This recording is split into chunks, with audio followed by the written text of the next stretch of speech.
Hey Good to everyone. go? Thank you to everybody for joining ETRO U with Allison today. We're going to touch on email management. And I know there's a lot of emails, especially when you're running projects and it's hard to keep track of them all. So Allison's going to give us some pro tips on how you can manage them. So you're good to go, Allison. Perfect. Thank you, everyone. Yes, so as Karina mentioned, we're going to go over email management today. Today, it's not going to be, um, oh, sorry, archive and mute Gmail. It's not going to be any like technical Gmail tips that I'm going to be going over today. It's going to be really more so a broader approach to email management. So just keeping that in mind as we go through the presentation today. So to kick things off, I just want to go over, there's two types of people in the world. I know that maybe this resonates with either you or maybe somebody in your household that you live with. Same with this photo here. I know Lucy in particular probably resonates with the one on the right, as do I. And so I feel as if this last photo here definitely resonates with many people in the room. So I'd love to see by show of hands on your Google Beat, just put your little hand up if the one on the right resonates with you at all. Donnie, I know you need to put your hand up. Yes. So I'm getting lots of people putting their hand up. I'm sure many of you just haven't put your hand up here on the message, but it definitely applies to you. So that's what we're going to be going over today. So overall today, we're going to be going over kind of some best practices in order to tweak your overall approach to email and what it should be used for moving forward. To also reduce communication noise, not only in your inbox, but also kind of as internal with ETRO as well. And hopefully this will help us make a positive contribution to our workplace culture. So to kick things off, so on average, people have probably 200 plus emails in their inbox. I'm going to go ahead and assume that this is probably the case for most people on this call today. And on average, this may not be applicable to ETRO, but on average in general, people are getting approximately 120 new emails per day, and they're responding to about 25 of them. So how do we manage the emails that are coming in that don't necessarily require an action item, and where these should be going just once you've read them as well? So first things first, for starters, what we're going to be asking of everyone, or what I'm going to be asking of everyone, is to start by clearing out your inbox entirely. This may sound like a crazy approach, but it really is the first step to being able to create a plan and being able to stick to it moving forward. So think of it as a spring cleaning for your inbox. Everything's got to go. So go through it, set some time aside today or tomorrow, or really whenever this week that you have time. I'm going to assume it's probably going to take like 1 to 2 hours to go through. So block that time off. And as you're going through, reply to your important emails, archive the ones that you don't need, and make sure to mark everything as read. I know that it's in talking to a few people, it's become a habit to, if you've read an email and you know it requires an action, that you are then marking it as unread. This is not a best practice, and it really is just going to continue cluttering up your inbox. So I would very much suggest steering away from that approach moving forward. So I would like to see 0 emails in your inbox by the end of today. Don't forget to unsubscribe to any spam or anything that is unwanted in your that's coming into your inbox. Dara, do you have a question? I just saw your hand was raised. Yeah, so in this spring cleaning, Mhm. if it does require an action then and you like don't have the time to like reply to it during the spring cleaning, do you what is your suggestion then instead of marking it as unread? Okay, we're gonna get to that on the next slide. Okay. Awesome. Yeah, so we're gonna get to it. So keep this in mind, spring cleaning, it's happening. Nobody is gonna have anything left in their inboxes by the end of today, if not this week. Okay, so in order to kind of move forward, what I'm suggesting, and again, these are just suggestions and things that I think work well on my in my experience, but Sorry, my Slack is going off here. So this is just what I'm suggesting. So to have 3 folders, obviously your inbox is going to be any new incoming emails that come through. So that's already existing. But the 2 folders, the 3 folders that we're going to be creating are, one of them is going to be called Today, one of them is going to be called This Week, and one of them is going to be called Read Only FYI. So as you're going through your inbox, and I'm calling these folders because that's what it looks like in Gmail, but it's actually called a label, just so we're all clear there. So that's what I have shown in the photo here, and that's what my inbox looks like currently. This is a snapshot of current state of my own inbox. So as you're going through your inbox, if it's something that requires an action item today, that's where you're going to be filing it. If it's something that is semi-urgent, but it doesn't necessarily have to get done today, you're going to put it in this week's folder. And if it's something that you should be going through and that you do need to reference within the next few days or week, put it in your read-only FYI folder. Everything else, if it doesn't apply to these 3 folders, can be archived. Again, in Gmail, you're not deleting an email. Archiving it just means it doesn't live in your inbox or one of these folders, but it's always available to search at a later date. So you're never risking losing that information. So you don't need to keep it directly in your inbox folder to reference at a later date. So today I'm going to be introducing what's called the single touch rule. So essentially, anytime you read an email, you need to be doing something with it. You can't just leave it in your inbox. So once you read it, it goes directly into one of your folders and or you archive it. So the 3 folders that we just mentioned are going to come into play on a daily basis, and that's really going to be your strategy to archiving and categorizing what you've already read. So a read email that requires a later response is no longer an email that needs to be read. It's a task. So whether that you're putting this in your folders for your action items for today or this week, they need to be put on some sort of action list. So whether it's in those folders or you're using another form of organizational tool, like I know Karina uses Asana, Jerome is a big supporter of Todoist. There's many different platforms out there that you can turn those emails into action items.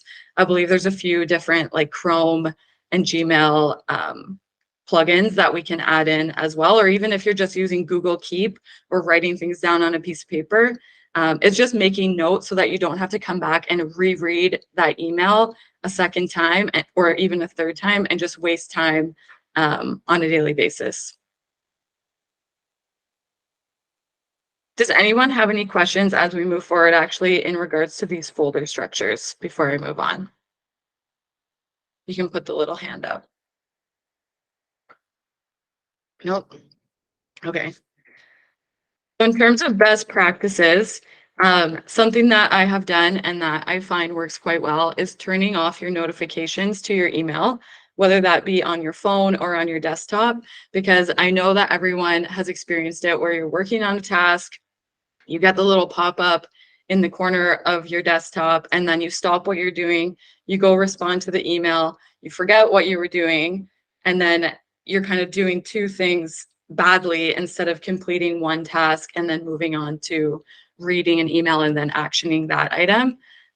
So I would suggest trying to turn off your notifications and blocking out 5 to 10 minutes per hour, or depending on what works best for you. Maybe that's blocking off a half hour twice a day. I think looking at it hourly is something that's required for my role, but it can be job dependent for sure.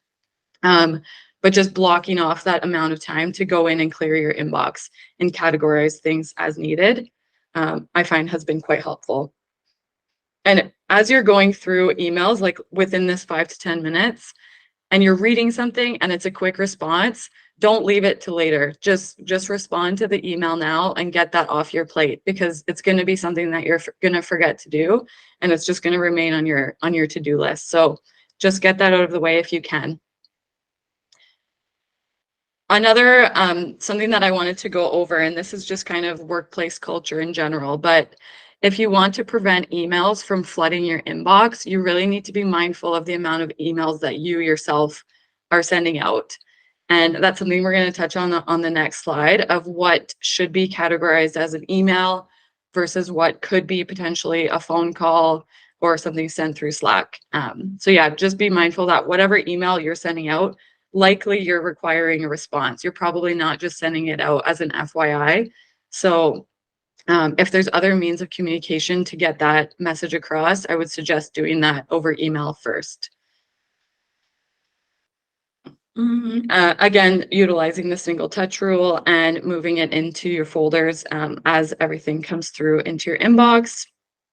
And utilizing the search engine. So as I mentioned, everything in Gmail is just archived. It's not deleted permanently.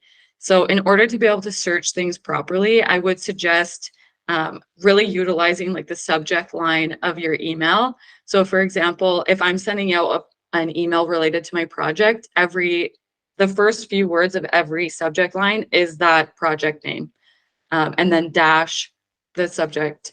And I just find it makes it a lot easier to search in Gmail if I have that first tagline. So just getting used to properly adding an effective subject line is the first step. Okay, so we just touched on it briefly, but just going back to really focusing on what email is intended for and what its recommended uses actually are. So a few of the items that we have noted here. So to formally communicate a decision, to confirm or schedule appointments, to document important conversations, and to send company-wide announcements that require all employees to receive the same message at the same time. So I know this list is short. There's obviously going to be reasons outside of these 4 items that you need to send an email. But it's just really reiterating the fact that not everything needs to be sent via email. There's other ways to document a conversation, whether it be, through text, Slack, phone call, video, to get your point across, to avoid flooding our inboxes. I just want to go over a few situations, just kind of as a little activity here.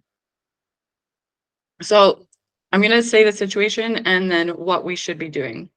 So if I need something done within the next 30 minutes, email is not the way to go. Better to pick up the phone, better yet, walk down the hall, find the person that you need to complete this task and talk to them directly.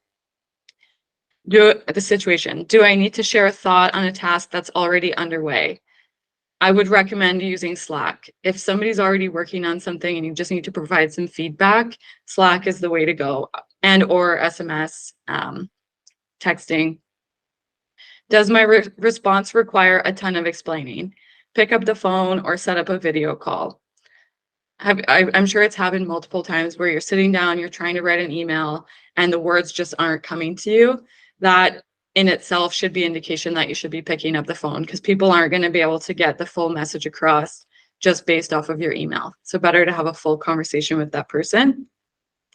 Do I need to confirm expectations of my team following a face-to-face discussion? In this case, we would recommend using email. Do I need to bring the team together and set expectations for the week and understand what may get in their way? So this, in my opinion, would require an in-person meeting. Do I have a quick non-critical question that anyone from the team can answer? So in this situation, we would recommend using Slack.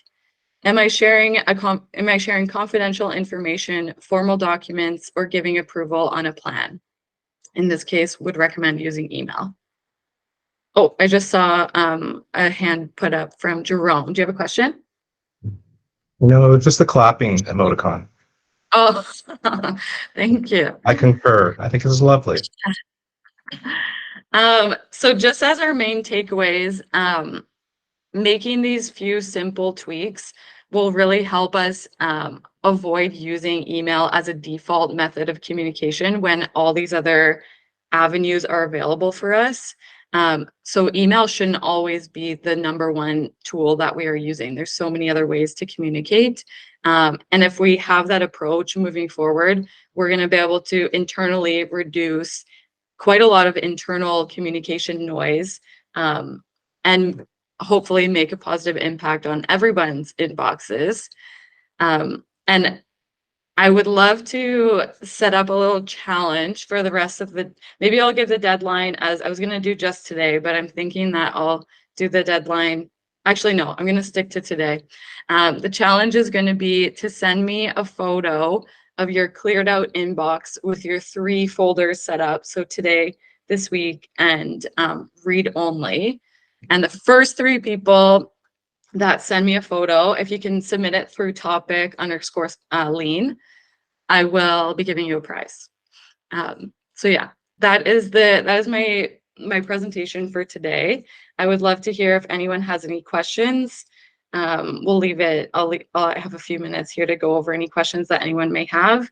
And then just as a follow-up, I'm going to send out a few tutorials for just a few Gmail functions that can be used. I didn't want to go over it today because I think it's pretty self-explanatory if you just read through the Gmail tutorials, but happy to send that out for anyone who doesn't know how to use those functions. And then we will also send out a few links to some organizational platforms that you can turn your emails into action items if you want. So I'll send out a link to Asana and for Todoist. And yeah, I'll leave it open if anyone has any questions. I just have a quick question. Instead of labels, is there a way to make like subfolders? I think not, but I'm not too sure. So label, like a label in a folder in Gmail is the same thing. It's just going to sit on the side of your, like on the left-hand side of your inbox. But I didn't mention it, but I think I had it written in one of the slides. I would really try to avoid creating too many folders. Like I really would try to stick to just those 3 because Okay. everyone knows that if it's out of sight, out of mind. So if you're creating this busy folder structure, things are going to get buried and you're not going to know what label it's a part of, where your action items live. So not saying don't use that in the future, but I would just suggest trying these 3 for a period of time and just seeing if it works for you. Okay, sounds good. Thanks. Kevin, you have a question? Yeah, just more like a confirmation, but what do you do when, let's say, your week is up and you've got emails in your like must be done in a week folder? So the idea is that you clear it all out, but let's say maybe you've had a week full of meetings and you've got a week, like a folder, like, do you just like bump that up in priority for like must be done like at the beginning of the week next week, and you're just constantly shifting around these labels? Yeah, exactly. Like it's fluid, so you can move things around. Like obviously there's things that, because if it's already on like your this week task list, it's probably not like a huge priority to begin with. So yeah, like you said, I would probably just shift it like Friday to maybe the today list for Monday to get done on that day.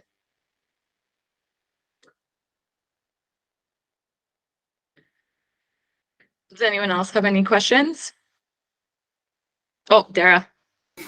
What are your thoughts on the multiple inboxes function? You know how like have you seen where you can like create multiple inboxes and then label those inboxes as like urgent? Something went wrong. Or like When you're ready, sorry, give it another my son's try. in the background. Today or this weekend, read only. So you're talking about here, I'll just pull up my inbox. I'll show you.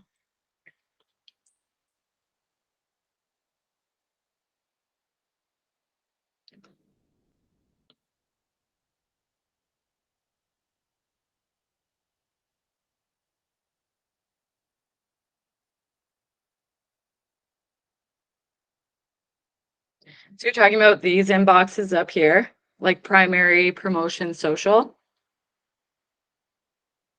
but having multiple aside from that. Maybe. Here, hold on. Okay. I can maybe pop a screenshot somehow. Sure.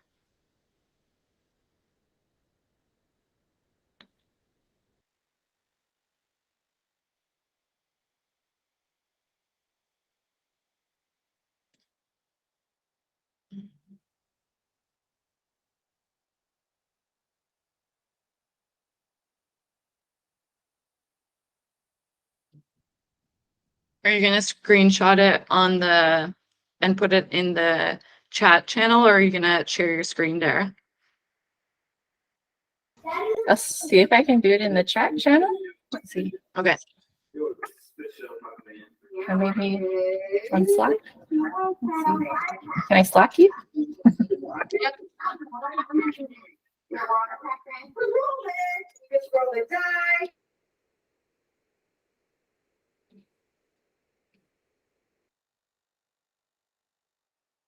Oh yeah. So you have it divided basically, right? Like into urgent, or is that just your action items? No, so it lets you, I can't remember how I set it up, but like in settings, it's called, like in your settings, it's called multiple inboxes. And then, so if you can like set it up so that like the red one means urgent and then like the Okay. yellow one means something else. And then it shows you those things like on the right side of your inbox. Okay. I think it's probably like if you wanted to use multiple inboxes versus like folders, I think ultimately it would be the same Similar, yeah. approach. Yeah. Yeah. Yeah. It just depends like visually how you would want to see it. Like if you prefer that to be outlined on your screen, then yeah, I think it's the same approach for sure. If you want to set it up that way. Mhm. Any other questions?